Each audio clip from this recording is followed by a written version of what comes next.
En estos días hemos intentado ver el sentido, en primer lugar, de la luz, del incienso, ayer de la túnica, y hoy vamos a centrarnos en algo tremendamente característico y nuestro, que es la bulla.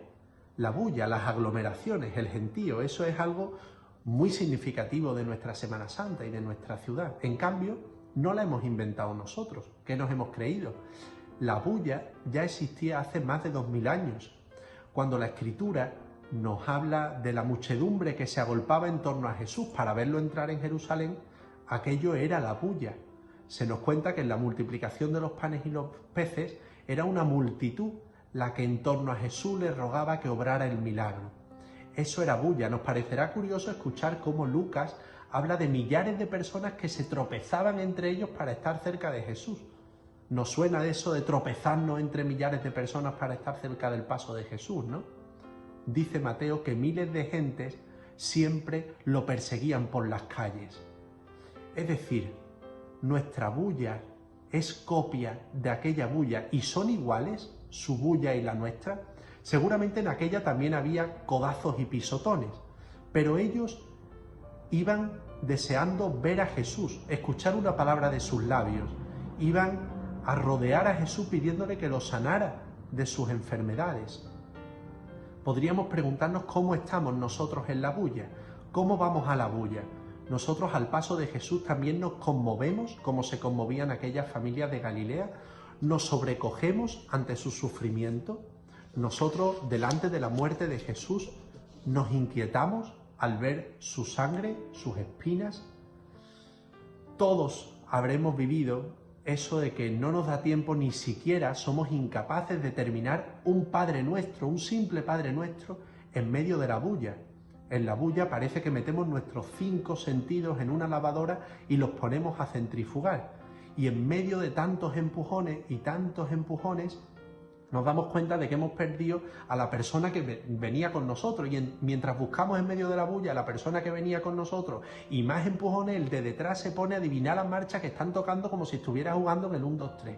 Y mientras pasa todo eso, el del incienso empieza a echar humo como si llevara en la mano el botafumeiro de Santiago y nosotros empezamos a toser y más empujones y el de detrás adivinando la marcha y yo buscando a la persona que he perdido y mientras pasa todo eso, la persona de detrás me dice que ella lleva con la niña aquí 4 horas, que por favor me quite de en medio porque ella ahora mismo no ve. Y en ese momento todo el mundo empieza sin sentido a aplaudir y mientras la gente aplaude, la señora de detrás me riñe y yo empiezo a buscar a la persona que he perdido mientras toso con el humo del incensario. Desde un balcón salta uno cantando una saeta y en ese mismo momento, por si fuera poco, desde el ático de enfrente empiezan a echar una manta de pétalo para abajo que yo ya no veo ni al que tengo al lado.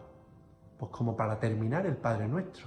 Ya hemos visto que la bulla estaba más que inventada, que la gente rodeaba sin parar a Jesús a su paso. En cambio, en ese paralelismo entre nuestra bulla y aquella, vamos a darnos cuenta de que hay semejanzas muy concretas, de momentos muy concretos. Es curioso ver cómo Lucas 6 cuenta que la gente se agolpaba y se aturrullaba para tocar a Jesús a su paso. Aquí también hay gente que se muere por tocar el paso en el que va Jesús. Ellos, en cambio, lo hacían con un deseo de conversión. Querían, tocando a Jesús, que Él, con su fuerza sanadora, cambiara su vida. Y aquí hay gente que se cree que llevándose por delante el dorado del paso, pues va a solucionar problemas que solamente solucionan una fe más fuerte y una oración más viva. También es muy curioso ver cómo Zaqueo, para poder ver en medio de la muchedumbre a Jesús, se sube a una palmera. Aquí la gente se encaroma a las rejas, a los bordillos, a los pivotes, se sube encima del capó de un coche, en los hombros del que tiene al lado o incluso encima de los contenedores.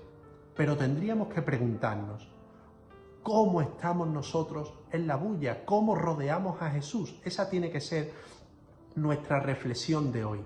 ¿Con qué deseo, con qué necesidades vamos nosotros a sumergirnos en la bulla al encuentro de Jesús?